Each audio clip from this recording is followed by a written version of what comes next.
Hello बच्चों, last time की video में आप लोगों ने बहुत सारी इंफॉर्मेशन ली है अबाउट द एटम। बराबर है। एटम के बारे में हम लोगों ने बहुत सारी चीज़ें पढ़ी थी कि फंडामेंटल पार्टिकल्स क्या है, उन्हें किसने डिस्कवर किया, फिर उनके मास क्या थे, ये सारी चीज़ें आप लोगों ने पढ़ी थी। आज हम लोग चलते हैं एक कंसेप्ट की तरफ जिसे हम लोग कह सकते हैं एटॉमिक नंबर। हम एटॉमिक नंबर की अगर बात करें तो एटॉमिक नंबर को रिप्रेजेंट करते हैं by the capital letter Z। And atomic number को कैसे डिफाइन करते हैं वो हम लोग पढ़ेंगे। लेकिन जरा सोचिए, आपने पीरियोडिक टेबल देखा है। पीरियोडिक टेबल में जो एलिमेंट्स अरेंज किए गए हैं, these are arrange in the increasing order of their atomic number. बराबर है ना, एक के बाद दो, दो के बाद तीन, इस मैनर में आप लोगों को एलिमेंट्स अरेंज हुए दिखते हैं इन पीरियोडिक टेबल। तो एटॉमिक नंबर ये बहुत ही फंडामेंटल प्रॉपर्टी होती है हर एक एलिमेंट की। एंड एटॉमिक नंबर को हम लोग डिफाइन कैसे कर सकते हैं, तो it is actually the number of protons, number of protons present in the nucleus of an atom of an element is called as atomic number. देखिए, एटॉमिक नंबर को हम लोग कैसे डिफाइन करने वाले, the number of protons present in the nucleus of an atom of an element, it is called as atomic number. इससे हम एक और तरीके से डिफाइन कर सकते हैं, the total number of positive charges present in the atom. बराबर है ना, the total number of positive charges present in the neutral atom, it is nothing but the atomic number. So atomic number Z की अगर बात करें तो Z क्या बन गया, it is nothing but the number of the protons. Now अगर हम लोग किसी न्यूट्रल एटम की बात करते हैं, न्यूट्रल एटम, पीरियोडिक टेबल में जितने भी एटम्स आप लोग देखते हैं, क्या उनके ऊपर कोई चार्ज है, पॉजिटिव और निगेटिव है क्या? नहीं है। मतलब सारे के सारे किस स्टेट में रखे हुए हैं, न्यूट्रल में। तो न्यूट्रल एटम की अगर बात करते हैं तो न्यूट्रल एटम में क्या होता है, number of protons are balanced by number of negatively charged electrons. So therefore we can say that कि for neutral atom number of protons will be exactly equal to the number of electrons। जब ये condition आ जाएगी तभी और तभी हम लोग क्या कहेंगे कि एटम कैसे हो जाएगा, न्यूट्रल हो जाएगा। एटम इलेक्ट्रिकली क्या होता है, न्यूट्रल होता है। तो ये काफ़ी सिंपल कंसेप्ट है। देन इसके बाद चलते हैं एटॉमिक मास नंबर के तरफ। एटॉमिक मास नंबर, अब एटॉमिक मास नंबर को रिप्रेजेंट करते हैं हम लोग by capital letter A। And atomic mass number को कैसे डिफाइन करेंगे, तो it is nothing but the sum of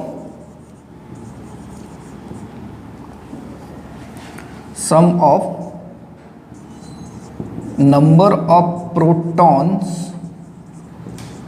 and neutrons present in the nucleus of an atom of an element।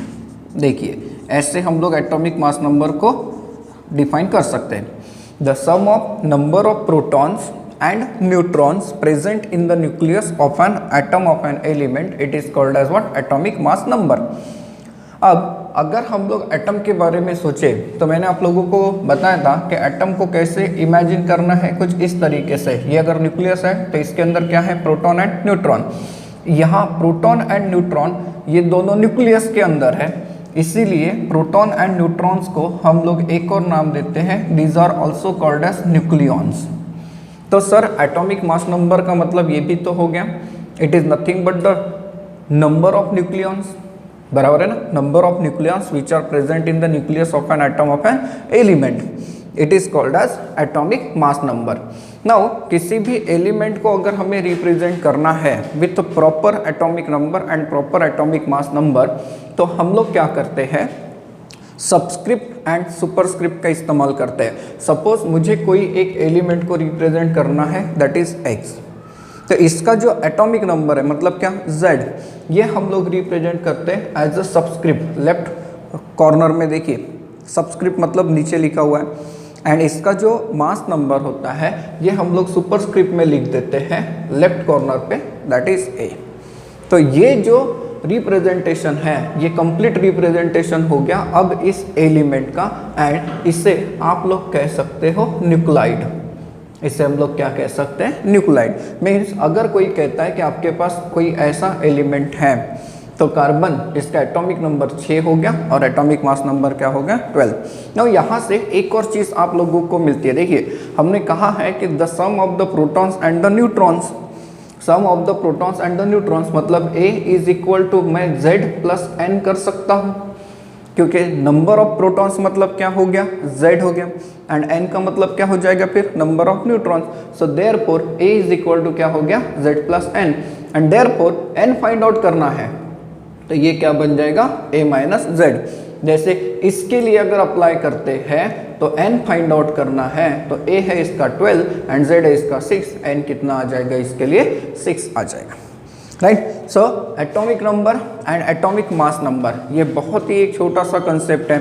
जैसे आपको अगर कोई कहता है कि कोई एक एलिमेंट है लीड जिसका एटॉमिक नंबर होता है 82 एंड सपोज करिए कि इसका मास नंबर दिया है 220, फाइंड आउट करिए मिसिंग टर्म, तो आपके पास Z की वैल्यू है 82 है एंड A की वैल्यू कितनी है 220। सो आप लोग N फाइंड आउट कर सकते हैं कि नहीं, तो N इज इक्वल टू क्या मिला था A माइनस Z, तो इससे आप लोग वैल्यू फाइंड आउट कर सकते हैं। जो भी आंसर आएगा ये क्या हो जाएगा, that is number of neutrons. है क्लियर, ये छोटा सा कंसेप्ट है। होप सो कि आप लोगों ने प्रीवियस क्लासेस में भी इसको पढ़ के रखा है और काफ़ी अच्छे से समझ के भी रखा होगा।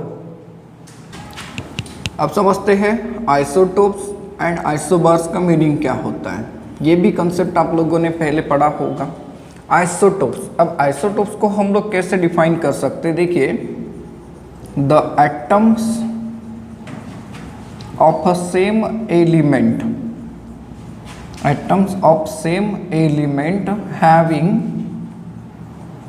सेम एटॉमिक नंबर बट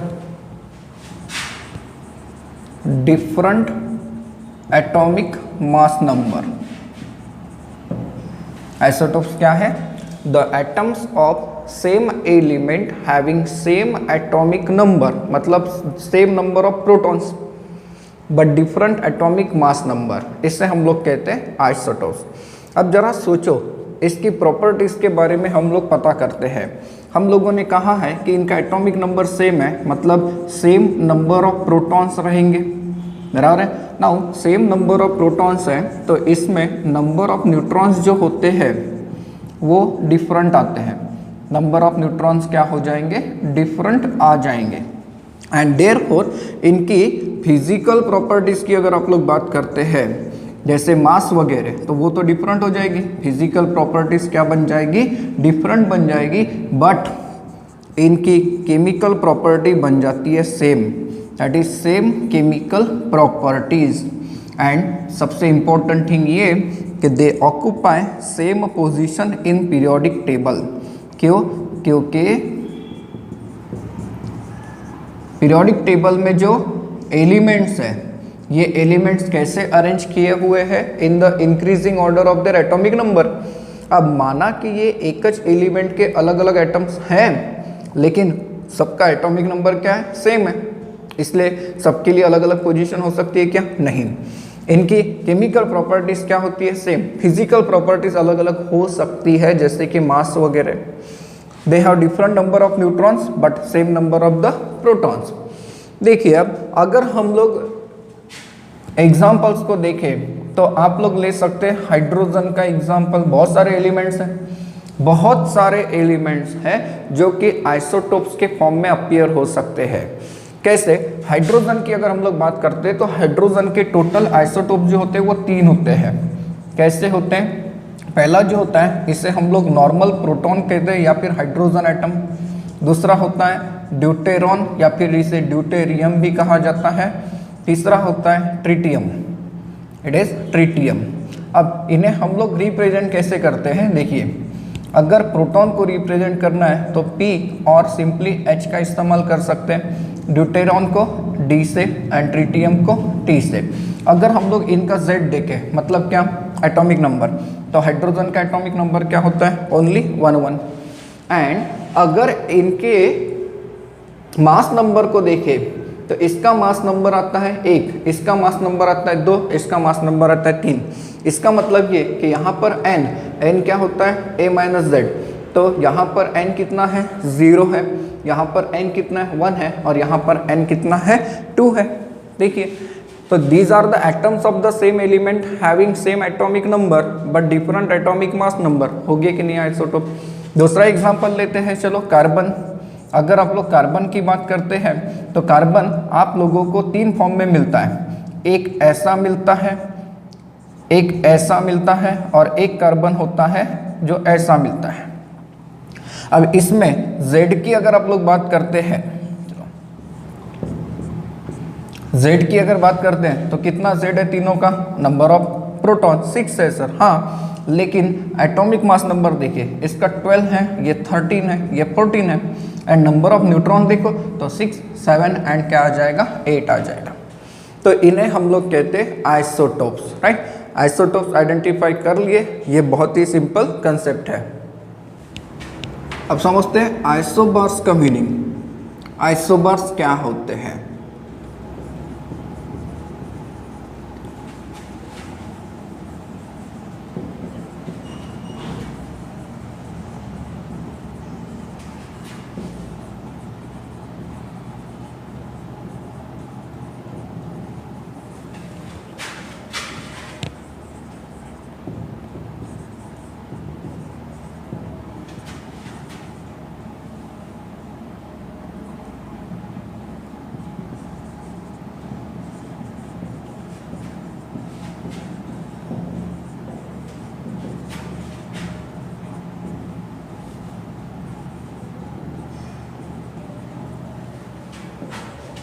देखिए, हम लोग आइसोबार्स का मीनिंग क्या देते हैं? तो atoms of different neighbouring elements having different atomic number, different neutron number also. जरूरी नहीं कि न्यूट्रॉन नंबर हर बार सेम हो, but same atomic mass number.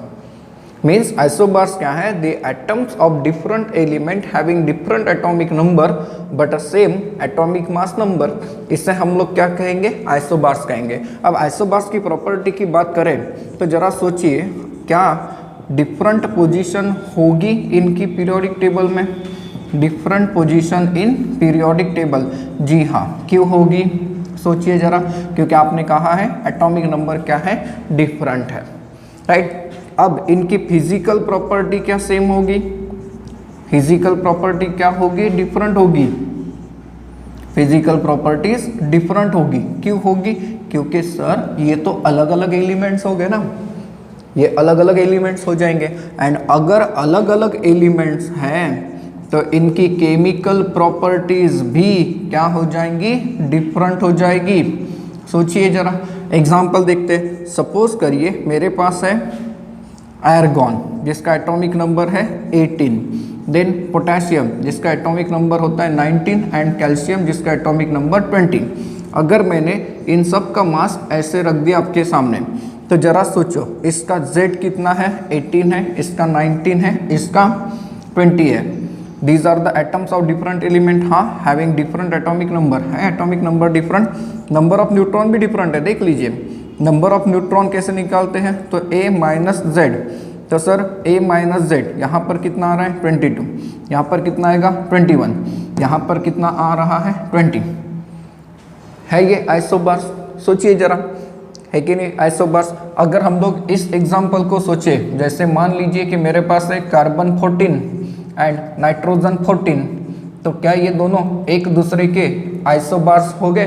जी हाँ, क्योंकि इसका Z देखो 6 है, इसका Z 7 है, लेकिन इसमें अगर आप लोग n देखें तो कितना आ रहा है? 8, इसमें कितना आ रहा है? 7। तो बाय द डेफिनेशन ये क्या हो रहे हैं? आइसोबार्स हो रहे। ये सिंपल डेफिनेशन थी। अब हम लोग समझते हैं आइसोटोन्स का मीनिंग। नाउ आइसोटोन्स का मीनिंग क्या होता है? तो ये समझते हैं। तो atoms of different element, atoms of different element having different atomic number but same number of neutrons. देखिए हम लोग आइसोटोन्स का मीनिंग क्या देते हैं, atoms of different elements having different atomic number but same number of neutron, right. इनका atomic number अलग है, इनका मास नंबर भी अलग हो सकता है, लेकिन इसमें नंबर ऑफ न्यूट्रॉन्स क्या रहने चाहिए, सेम रहने चाहिए। ऐसे कंडीशंस में हम लोग इसे क्या कहेंगे, आइसोटोन्स कहेंगे। अब एग्जांपल अगर देखें तो सपोज करिए मेरे पास है नाइट्रोजन 15 एंड मेरे पास है ऑक्सीजन 16।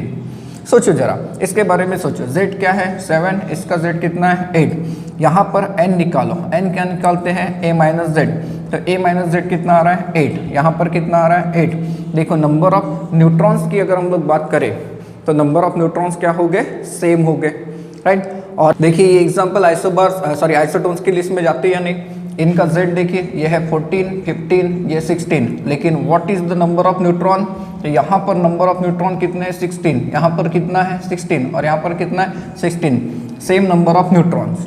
मतलब ये तीनों एक दूसरे के क्या हो गए, आइसोटोन्स हो गए। सिमिलरली इसे देखिए, इसका Z कितना है 19, इसका कितना है 20, यहाँ पर N देखिए, N देखो 20 आ रहा है, यहाँ पर कितना आ रहा है 20, तो ये क्या हो गए, आइसोटोन्स हो गए। समझते हैं आइसो इलेक्ट्रॉनिक स्पीसीज, इसके ऊपर आप लोगों को एंट्रेंस एग्जाम में क्वेश्चन मिलते हैं। अभी तक हमने जो आइसोटोप्स, आइसोबार, आइसोटोन्स पढ़ा, ये यहाँ पर काफ़ी कम क्वेश्चन मिलने का चांस होता है। आइसो इलेक्ट्रॉनिक स्पीसीज का मीनिंग क्या होता है, देखिए अभी तक मैंने आपको आइसो का मीनिंग नहीं बताया। आइसो का मतलब होता है सेम, आइसो का मतलब सेम, एंड इलेक्ट्रॉनिक मतलब नंबर ऑफ इलेक्ट्रॉन। तो आइसो इलेक्ट्रॉनिक स्पीसीज का मतलब होता है species having same number of electrons, same number of electrons and hence electronic configuration.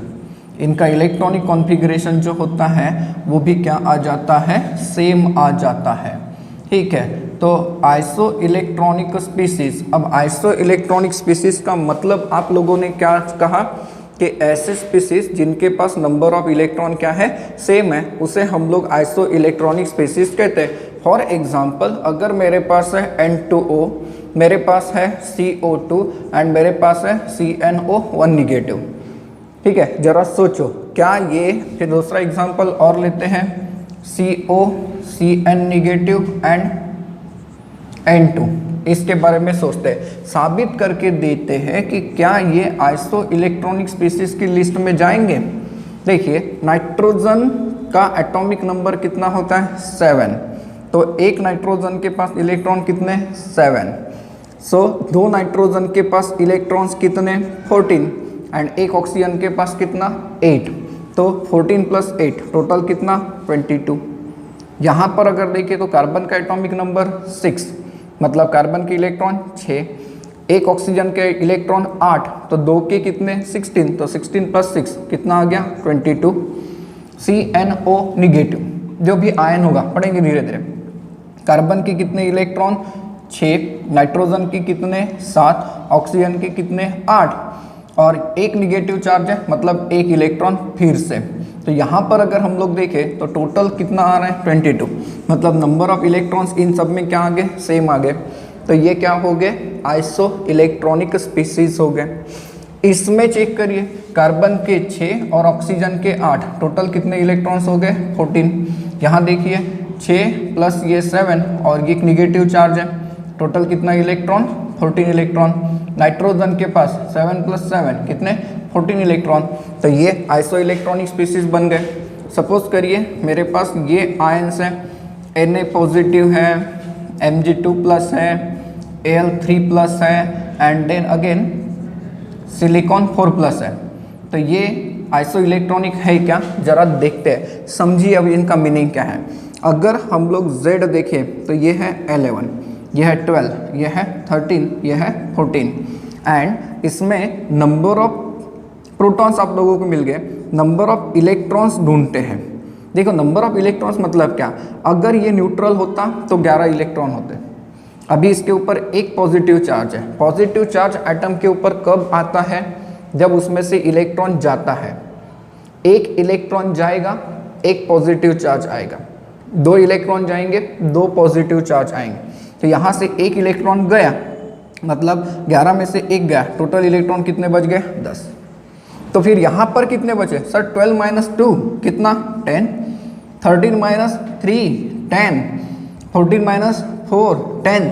Sir ये भी आइसो इलेक्ट्रॉनिक स्पीसीज निकल गए। हाँ बिल्कुल आइसो इलेक्ट्रॉनिक स्पीसीज है ये, बहुत इजीली आप लोग आइडेंटिफाई कर सकते हो।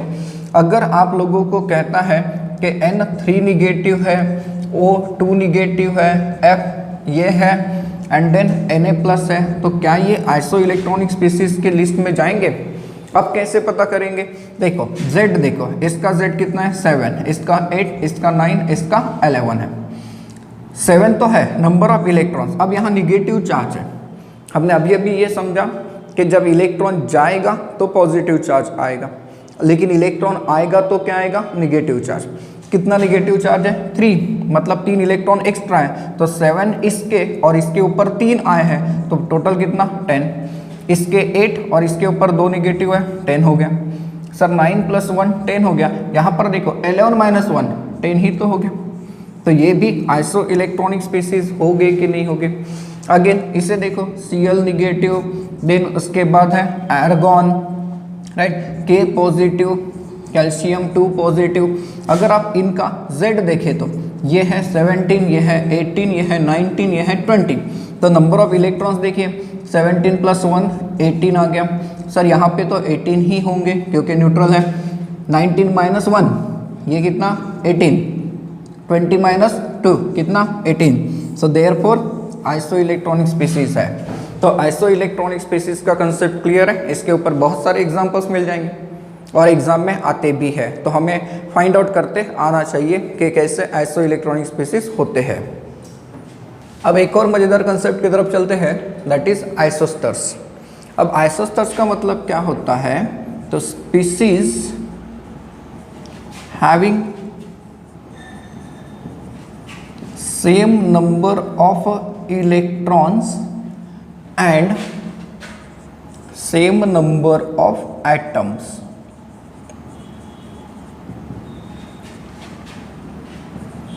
are called as isosters। देखिए आइसोस्टर्स को हमने कैसे डिफाइन किया? तो these are the species having same number of electron। Sir same number of electrons मतलब ये आइसो इलेक्ट्रॉनिक है? हाँ आइसो इलेक्ट्रॉनिक तो है, लेकिन साथ में क्या है? सेम नंबर ऑफ एटम्स भी होने चाहिए।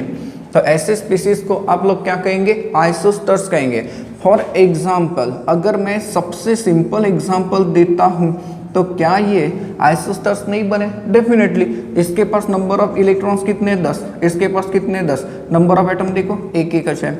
लेकिन जनरली हमें मॉलिक्यूल्स एंड ग्रुप के ऊपर क्वेश्चन पूछता है। जैसे अगर मैं इसकी बात करता हूँ, सपोज करिए मेरे पास है N2O, CO2 and CNO। Sir ये तो हमने आइसो इलेक्ट्रॉनिक है ये पढ़ा था। हाँ इसमें नंबर ऑफ इलेक्ट्रॉन्स कितने आए थे? 22 ईच।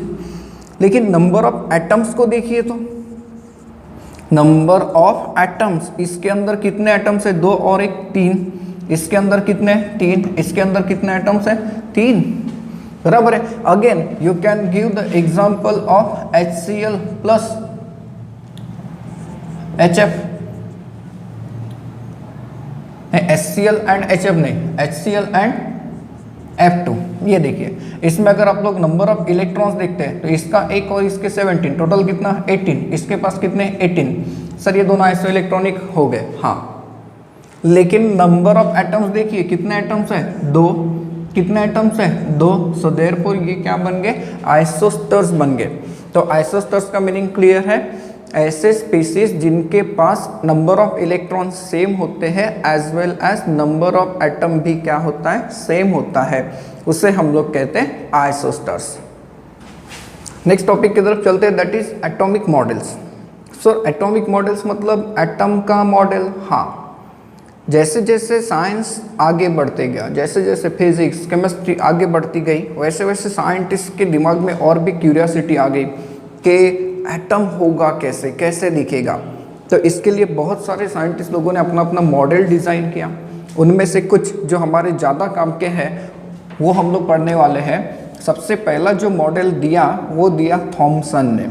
इसे हम लोग कहते हैं थॉमसन्स एटॉमिक मॉडल, राइट।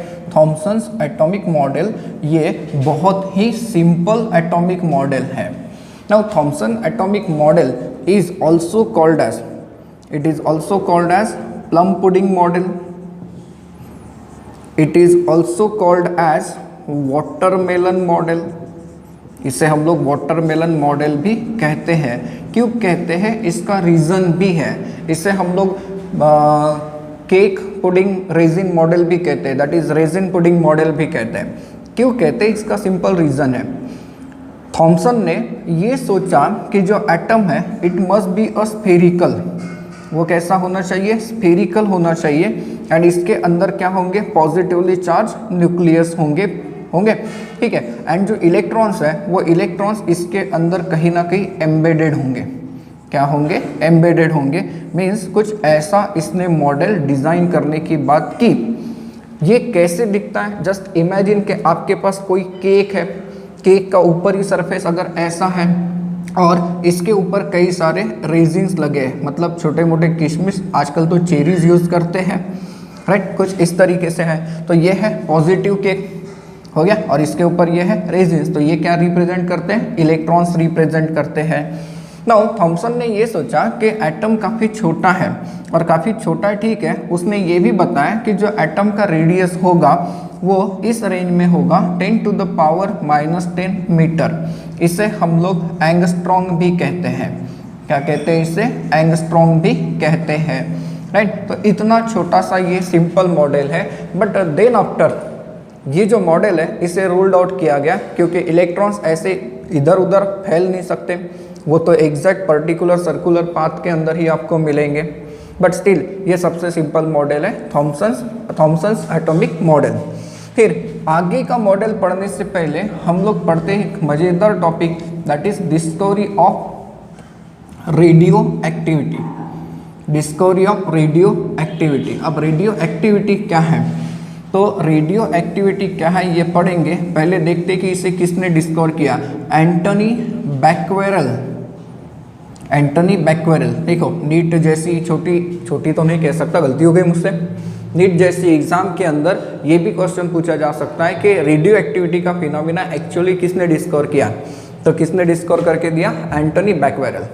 इन्होंने क्या किया, रेडियो एक्टिविटी है क्या, तो रेडियो एक्टिविटी एक ऐसा नेचुरल स्पॉन्टेनियस फिनोमिना है, क्या है, नेचुरल स्पॉन्टेनियस फिनोमिना है, जिसमें जो अनस्टेबल एलिमेंट्स होते हैं। अब अनस्टेबल एलिमेंट्स मतलब क्या, अनस्टेबल एलिमेंट्स मतलब ऐसे एलिमेंट जिनका एटॉमिक नंबर ग्रेटर देन 82 होता है।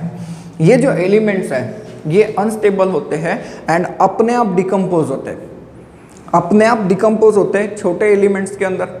लेकिन जब ये छोटे एलिमेंट्स के अंदर डिकम्पोज हो रहे होते हैं तो वो रेडिएशंस को रिलीज करते हैं, और ये जो फिनोमिना होता है इसी को हम लोग कहते हैं radio activity. Means radio activity is a spontaneous phenomena in which the heavy unstable element is decomposed into the stable nuclei or smaller nuclei with the emission of the rays or radiation. That phenomena is called as radioactivity. Now ये हम लोगों को पता कैसे चला, radio activity के हिसाब से उन्होंने जब एक्सपेरिमेंट कैरी आउट किया तो अलग अलग रेज निकल सकते हैं एलिमेंट में से। ये साबित करने के लिए उन्होंने एक एक्सपेरिमेंट कैरी आउट किया। उन्होंने क्या किया, एक लीड बॉक्स के अंदर, मान लीजिए कि यह है लीड बॉक्स, इस लीड बॉक्स के अंदर source of radioactive material रखा, for example radium. Radium is a source of radioactive material. आप लोगों ने अपने लाइफ में कई बार सुना होगा कि सर वहाँ पे रेडियम चमकता है, वहाँ पे रेडियम चमकता है, रेडियम की नंबर प्लेट होती है ना, but it is totally wrong, वो कोई रेडियम नहीं होता। असल में रेडियम एक रेडियो एक्टिव एलिमेंट है जिसका इस्तेमाल हम लोग नहीं कर सकते क्योंकि उनमें से जो रेज निकलते हैं it may be harmful for us. तो सर फिर वो रेडियम जैसे चमकने वाली चीज़ क्या है, तो वही तो केमिस्ट्री है, राइट। उसमें केमिस्ट्री के बहुत सारे कंपाउंड्स यूज़ करते हैं, कई सारे केमिकल्स यूज़ करते हैं। इवन आप लोग अगर रात में ट्रैवल करते हैं तो सड़क के किनारे देखिए गांव के नाम का बोर्ड है, चमक जाता है, क्या वो रेडियम का होगा? नहीं। सो रेडियम ये अलग कंसेप्ट है, अलग एलिमेंट है, हम लोग उससे यूज़ नहीं करते वहाँ पर। आजकल तो कई सारे पेंट ऐसे भी आते हैं कि रात में अगर उनके ऊपर लाइट गिरा तो वो भी चमक जाते हैं, तो क्या उसे भी हम लोग रेडियम कहेंगे? नहीं। अगर वो रेडियम होता तो रेडियो एक्टिविटी का फिनोमिना भी देता ना। उन्होंने क्या किया, यहाँ से रेज निकलने वाली है, ठीक है, मान लेते हैं कि यहाँ से क्या निकलने वाली है, रेज। अब यहाँ से निकलने वाली जो रेज है, इन रेज को इन्होंने स्टडी किया under the influence of electric field. Suppose ये है पॉजिटिव टर्मिनल, तो हम लोग इसे क्या कहते हैं, एनोड। तो ये क्या बन गया, कैथोड बन गया निगेटिव टर्मिनल। तो ही ऑब्जर्व दैट कि यहाँ से निकलने वाली जो कुछ रेज है, कुछ रेज एनोड की तरफ डिफ्लेक्ट होती है, कुछ रेज एनोड की तरफ डिफ्लेक्ट होती है, कुछ रेज कैथोड की तरफ डिफ्लेक्ट हो सकती है, एंड कुछ रेज एकदम सीधी निकल आ जाती है। देखो सोचो, तीनों टाइप की रेज है, तीनों टाइप की प्रॉपर्टी आपको मिल सकती है। कुछ ऐसी रेज है जो किसके तरफ डिफ्लेक्ट हो गई, एनोड की तरफ। कुछ ऐसी रेज है जो कि कैथोड की तरफ डिफ्लेक्ट हो गई। अब एनोड की तरफ जो डिफ्लेक्शन मिला उससे आपको कंक्लूजन क्या मिलता है, एनोड पॉजिटिव टर्मिनल है, तो ऑब्वियसली उसके तरफ जो रेज जाएंगे उनके ऊपर क्या होगा, negative charge. Means we can say that कि towards anode, right, towards anode ऐसे पार्टिकल्स जाएंगे, ऐसे रेज जाएंगे जो कि क्या होंगे, निगेटिवली चार्ज। एंड ये जो निगेटिवली चार्ज होते हैं पार्टिकल्स, इन्हें हम लोग कहते हैं बीटा पार्टिकल्स। इन्हें हम लोग क्या कहते हैं, बीटा पार्टिकल्स। एंड एक्चुअली अगर देखें तो beta particles are nothing but the stream of electrons. ये क्या होते हैं, स्ट्रीम ऑफ इलेक्ट्रॉन। अब बीटा पार्टिकल की अगर बात करें तो बीटा पार्टिकल का मास क्या है, निग्लिजिबल है, क्योंकि इलेक्ट्रॉन का मास नहीं होता। एंड इसका चार्ज कितना लेते हैं हम लोग, -1 लेते हैं। नाउ अगर हम लोग दूसरे ऑब्जर्वेशन को देखें, दैट इज टूवर्ड्स कैथोड। अब टूवर्ड्स कैथोड जो जाता है, जरा उसकी तरफ ध्यान दीजिए। टूवर्ड्स कैथोड, कैथोड की तरफ कौन जाएगा, जिसके ऊपर पॉजिटिव चार्ज है, क्योंकि कैथोड के ऊपर क्या है, निगेटिव चार्ज। मीन्स यहाँ पर जाने वाली जो रेज है ये कैसी होनी चाहिए, पॉजिटिवली चार्ज। एंड ये जो पार्टिकल्स होते हैं इन्हें हम लोग आइडेंटिफाई करते हैं एज अल्फा पार्टिकल्स। कैसे आइडेंटिफाई करते हैं, alpha particles. Now alpha particles की अगर बात करें तो अल्फा पार्टिकल्स में जो नंबर ऑफ प्रोटॉन्स होते हैं वो होते हैं 2, एंड इनका मास अगर देखें तो ये होता है 4। एंड इसे किसी एलिमेंट के साथ कंपेयर करें तो ये बिल्कुल आपको सिमिलर मिलता है, just like to that of the helium. क्योंकि हेलियम का पार्टिकल जो है उसका एटॉमिक नंबर होता है 2 एंड एटॉमिक मास नंबर होता है 4, जो कि किसके बराबर हो जाता है, हेलियम के बराबर, that is alpha particle. And तीसरा जो कि सीधा निकल जाएगा, ना डिफ्लेक्ट होगा एनोड की तरफ ना ही कैथोड की तरफ, तो obviously these are what, neutral rays. ये जो न्यूट्रल रेज होती है इन्होंने इसे कंसिडर किया as a gamma rays. And gamma rays का जो पेनिट्रेटिंग पावर होता है वो काफ़ी ज़्यादा होता है। अगर इतनी चौड़ी आपने मेटल की शीट लगाई और उसके अंदर से गैमा रेज पास कर देते हैं तब भी गैमा रेज आर पार निकल सकता है। तो ये फिनोमिना दिया किसने, रेडियो एक्टिविटी का एंटनी बैक्वेरेल ने। अब चलते दूसरे मॉडल की तरफ जिसका नाम है रुदरफोर्ड्स एटॉमिक मॉडल। काफ़ी सक्सेसफुल भी है लेकिन कुछ ड्रॉबैक्स भी होंगे, देखेंगे आगे। नाउ रुदरफोर्ड ने एटम का स्ट्रक्चर कैसे होगा ये अज्यूम कराने के लिए एक एक्सपेरिमेंट कैरी आउट किया जिसे हम लोग कहते हैं अल्फा पार्टिकल स्कैटरिंग एक्सपेरिमेंट। इन एक्सपेरिमेंट में उन्होंने किया क्या, उन्होंने एक अल्फा पार्टिकल का सोर्स लिया, मतलब कोई ना कोई एक रेडियो एक्टिव मटेरियल होगा जो कि अल्फा इमीटर होगा। अल्फा इमीटर मतलब क्या, इसमें से कौन सी रेज निकलने वाली होगी, अल्फा। ये जो अल्फा रेज निकलने वाली है, इन अल्फा रेस को उन्होंने कलेक्ट किया थ्रू द लीड स्लिट। ये स्लिट मतलब क्या, एक कलेक्टर का काम करेगा। यहाँ से रेज निकलेगी, ठीक है, यहाँ से रेज निकलेगी, इन्हें कलेक्ट करेगा और आगे पास करेगा। इन्होंने ये जो रेज निकल रही है इन रेज को पास किया थ्रू द गोल्ड फॉइल जिसका थिकनेस होता है near about 100 nanometer. Just imagine कि ये कितना थीन होगा, हमारे हेयर से भी पतला होता है। 100 नैनोमीटर थिकनेस वाला गोल्ड फॉइल लिया और उसके अराउंड एक फोटोग्राफिक प्लेट लगा के रखी जो कि बनी होती है जिंक सल्फाइड की। क्या होती है, जिंक सल्फाइड की बनी हुई प्लेट। ना उनके एक्सपेरिमेंट में उन्होंने ऑब्जर्वेशन क्या किया, ही ऑब्जर्व दैट कि जब यहाँ से अल्फा पार्टिकल इस गोल्ड फॉइल के ऊपर टकराता है तो इस फोटोग्राफिक फिल्म के ऊपर बहुत सारा ग्लो आता है जिसे हम लोग कहते हैं सिंटिलेशन। लेकिन ये सिंटिलेशन देखो अलग अलग जगह पर है, अलग अलग जगह पर है। इसका मतलब ये कि उन्होंने सोचा होगा कि इस गोल्ड फॉइल के अंदर कहीं ना कहीं कुछ ना कुछ गड़बड़ है और वही उनका ऑब्जर्वेशन भी है। अब इनके ऑब्जर्वेशन को अगर हम लोग देखें तो इनका जो ऑब्जर्वेशन हमें मिलता है वो क्या मिलता है, इट इज़ ऑब्जर्व। सपोज करिए कि अल्फा पार्टिकल जा रहे हैं, ये अल्फा पार्टिकल का रास्ता है और यहाँ पर गोल्ड फॉइल रखी है, तो इट इज़ ऑब्जर्व दैट कि जो मैक्सिमम अल्फा पार्टिकल्स है, most of the alpha particles, most of alpha particles travels in a straight line. देखिए सीधे निकल गए, मैक्सिमम जो अल्फा पार्टिकल्स होते हैं ये क्या हो जाते हैं, सीधे निकल जाते हैं। देन उसके बाद दूसरा ऑब्जर्वेशन देखते हैं, सम। यहाँ पर सम का मीनिंग इन्होंने लिया 1 आउट ऑफ 8000, 1 आउट ऑफ 8000।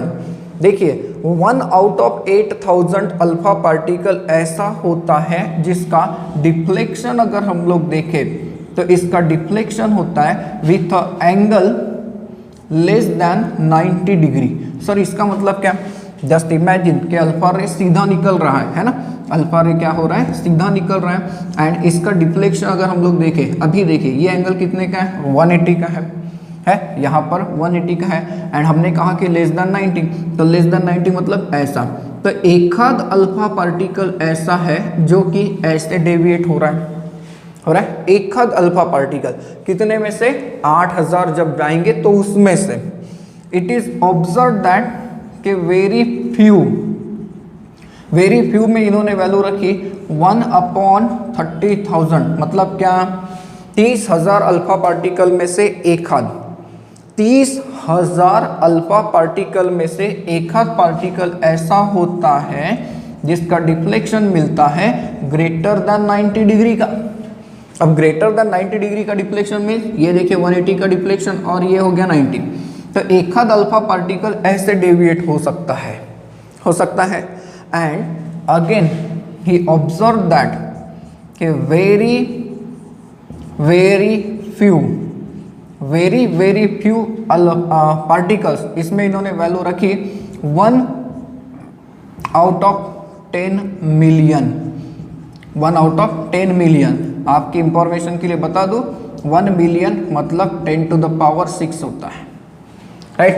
तो 10 मिलियन में से एक आध पार्टिकल ऐसा होता है जिसका डिफ्लेक्शन जो आता है ये होता है नियर अबाउट 180 का, मतलब जैसे गया वैसे वापस आ गया, जैसे गया वैसे वापस आ गया। सर ये एकदम छोटा सा एक्सपेरिमेंट लग रहा है, हाँ जस्ट इमेजिन कि यहाँ पर कुछ है और आप लोग यहाँ से कुछ टकराते हो इसके ऊपर, तो ये ऐसे टकरा सकता है, ठीक है सर, ये ऐसे भी टकरा सकता है।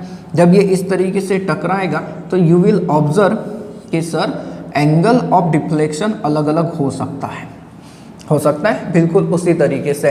अब ये उनके एक्सपेरिमेंट के ऑब्जर्वेशंस है, तो इनके एक्सपेरिमेंट के ऑब्जर्वेशन से इन्हें कंक्लूजन क्या मिला, इन्हें कंक्लूजन ये मिलता है कि जो most of the alpha particle सीधे निकलते हैं, इससे हम ये पता कर सकते हैं कि सर एटम के अंदर बहुत सी जगह खाली होगी, हाँ एटम के अंदर बहुत सी जगह क्या होगी, खाली होगी, तभी तो अल्फा पार्टिकल क्या हो जाता है, रिलीज हो जाता है एज इट इज निकलता है।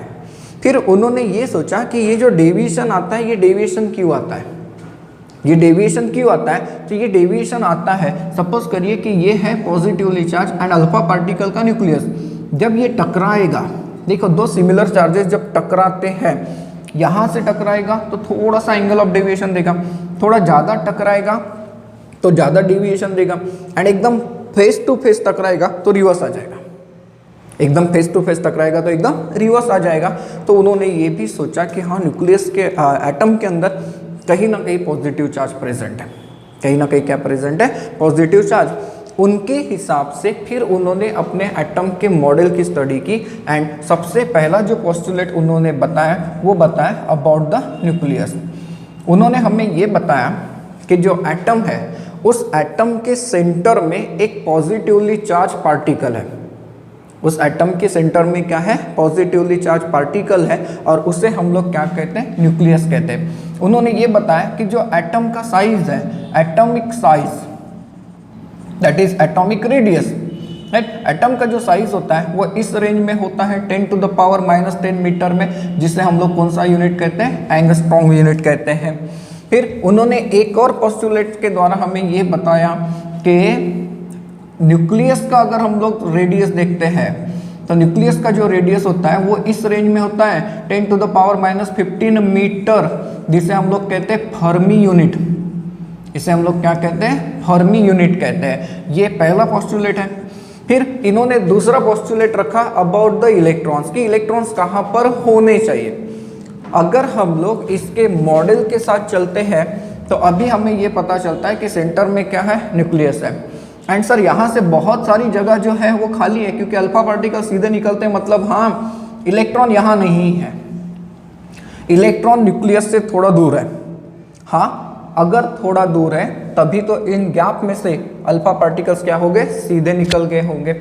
हाँ, उन्होंने ये कहा कि जो इलेक्ट्रॉन्स है, ये इलेक्ट्रॉन्स न्यूक्लियस के बाद में एक फिक्स सर्कुलर ऑर्बिट होता है, फिक्स सर्कुलर पाथ होता है, जिसे आप लोग ऑर्बिट कहते हो या फिर उसे एनर्जी स्टेट कहते हो।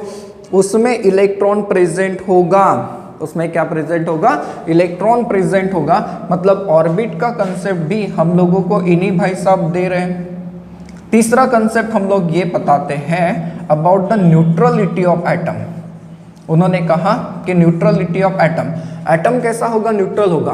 तो एटम न्यूट्रल कब होगा? तो जब number of protons and number of electrons same रहेंगे तब।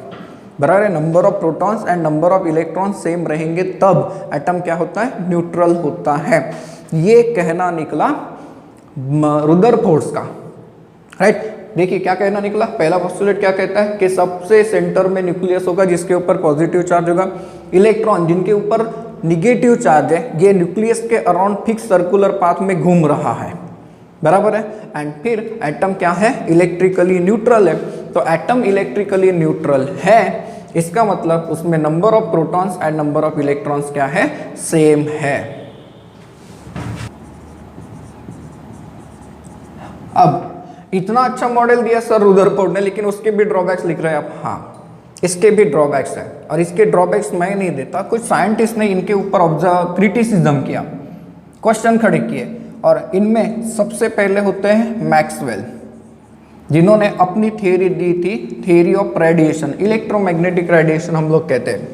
मैक्सवेल भाई साहब का कहना ये है कि जब भी कोई चार्ज पार्टिकल, तो सर चार्ज पार्टिकल इलेक्ट्रॉन है, हाँ, जब भी कोई चार्ज पार्टिकल मूव करेगा, मतलब रिवॉल्व होगा, घूमता रहेगा, तो जब वो घूमता रहेगा तो वो अपनी एनर्जी लॉस करेगा। ऐसा उन्होंने अपना कंसेप्ट रखा। तो सर इसका रुदरफोर्ड के मॉडल के साथ क्या संबंध है? अगर हम लोग मानते हैं कि ये न्यूक्लियस है और यहाँ पर कहीं इलेक्ट्रॉन है, और इलेक्ट्रॉन, रुदरफोर्ड ने क्या कहा कि इलेक्ट्रॉन न्यूक्लियस के अराउंड घूमता है, ठीक है। तो मैक्सवेल की थ्योरी के हिसाब से ये इलेक्ट्रॉन जब न्यूक्लियस के, तो ये क्या करेगा? एनर्जी को लॉस करेगा। जब ये एनर्जी को लॉस करेगा तब ये न्यूक्लियस के काफ़ी पास आ जाएगा, एंड एक स्टेज ऐसी आ जाएगी कि इलेक्ट्रॉन न्यूक्लियस के अंदर गिर जाएगा। सर इलेक्ट्रॉन न्यूक्लियस के अंदर अगर गिर गया तो एटम अनस्टेबल हो जाएगा, ऑब्वियसली। एंड एटम अगर अनस्टेबल हो गया तो वो सर्वाइव कर पाएगा क्या? नहीं। बट एक्चुअल प्रैक्टिस में ऐसा होता ही नहीं। सो देयरफॉर रुदरफोर्ड के ऊपर भी ड्रॉबैक आया। क्या आया? कि उसने कहा था कि इलेक्ट्रॉन ऑर्बिट में घूमता है, हाँ, लेकिन उसने ये थोड़ी कहा कि कौन से ऑर्बिट में घूमता है, कैसे घूमता है, घूमते समय चेंजेस क्या आते हैं। इसका दूसरा और इम्पोर्टेंट ड्रॉबैक ये है, line spectrum of hydrogen. Line spectrum of hydrogen is not explained by Rutherford's model. Rutherford के मॉडल ने लाइन स्पेक्ट्रम, जिसे हम लोग स्पेक्ट्रम ऑफ हाइड्रोजन कहेंगे, ये एक्सप्लेन नहीं किया। तो ये स्पेक्ट्रम क्या होता है, हाइड्रोजन का स्पेक्ट्रम कैसा होता है, इसके लिए हमें कुछ कंसेप्ट समझ के रखने हैं, जिसमें से एक है electromagnetic radiation. Sir electromagnetic radiation मतलब क्या?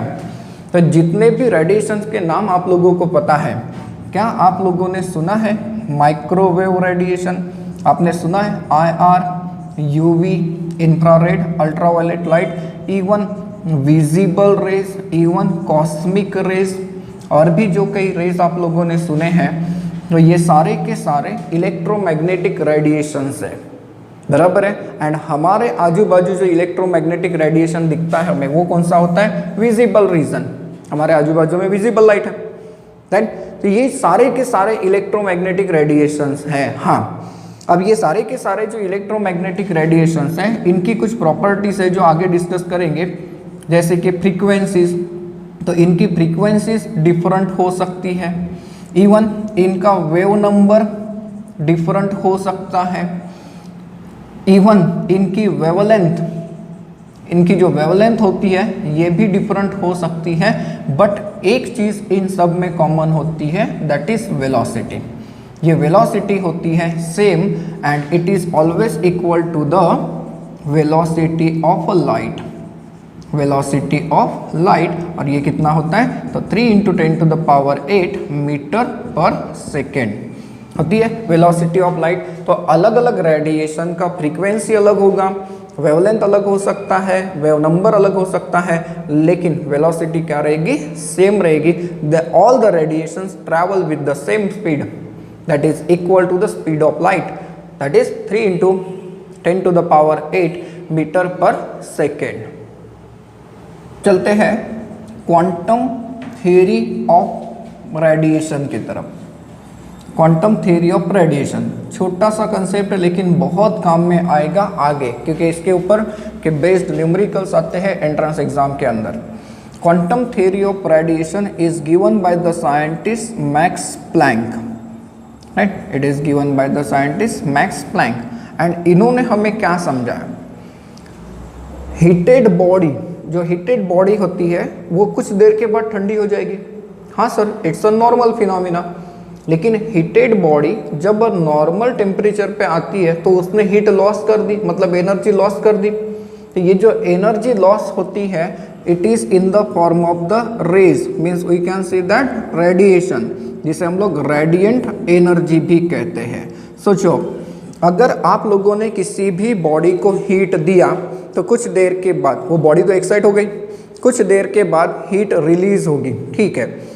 अब उन्होंने हमें ये समझाया कि जो एब्जॉर्प्शन का फिनोमिना है एंड जो इमिशन का फिनोमिना है, एनर्जी एब्जॉर्ब और इमिटेड, ये हमेशा डिसकंटिन्यूअस होता है। Means you can say absorption of energy और emission of energy, emission of energy, ये क्या होता है? डिसकंटिन्यूअस होता है। इट इज डिसकंटिन्यूअस, ये कंटिन्यूअस फिनोमिना नहीं होता। मीन्स ना तो कोई बॉडी कंटिन्यूअसली एनर्जी को एब्जॉर्ब करती रहेगी, ना ही कोई बॉडी कंटिन्यूअसली एनर्जी को रिलीज करती रहेगी। तो कैसे करेगी? डिसकंटिन्यूअस। डिसकंटिन्यूअस मतलब थोड़ी देर के लिए करेगी, थोड़ी देर के लिए नहीं करेगी। हाँ, तो ये जो डिसकंटिन्यूअस इमिशन है या फिर एब्जॉर्प्शन है एनर्जी का, रेडिएंट एनर्जी का, उसने हमें ये समझाया कि एनर्जी इमिटेड और absorb in the small amount of bundles, छोटे छोटे बंडल्स के रूप में निकल कर आएगी एनर्जी, जिसे हम लोग कहते हैं क्वांटा, और it is also called as photons. Body से एनर्जी थोड़ी थोड़ी निकलेगी, एक बंडल निकलेगा, ब्रेक होगा, दूसरा बंडल निकलेगा, फिर तीसरा निकलेगा, फिर ब्रेक हो जाएगा। कंटिन्यूस निकल रही क्या? नहीं। And energy of the photon, एक फोटोन की एनर्जी अगर हम लोग देखें तो ये कैलकुलेट करते हैं by this equation E is equal to h nu, where nu it is the frequency of radiation, चाहे इमिट हो या फिर एब्जॉर्ब हो, and h it is called as Planck's constant. It is called as what? Planck's constant, जिसकी value होती है 6.626 into 10⁻⁻34 joule second. ये होता है प्लैंक्स कांस्टेंट की वैल्यू। ना यहाँ से एक चीज़ पता चलती है कि एनर्जी ऑफ द फोटोन मतलब रेडिएशन, बराबर है, energy of the photon is depend on the frequency. वो बाकी प्रॉपर्टी के ऊपर डिपेंडेंट है या नहीं ये तो हम लोगों को पता चल ही जाएगा, लेकिन डायरेक्टली किसके ऊपर डिपेंडेंट है, फ्रीक्वेंसी के ऊपर डिपेंडेंट होती है।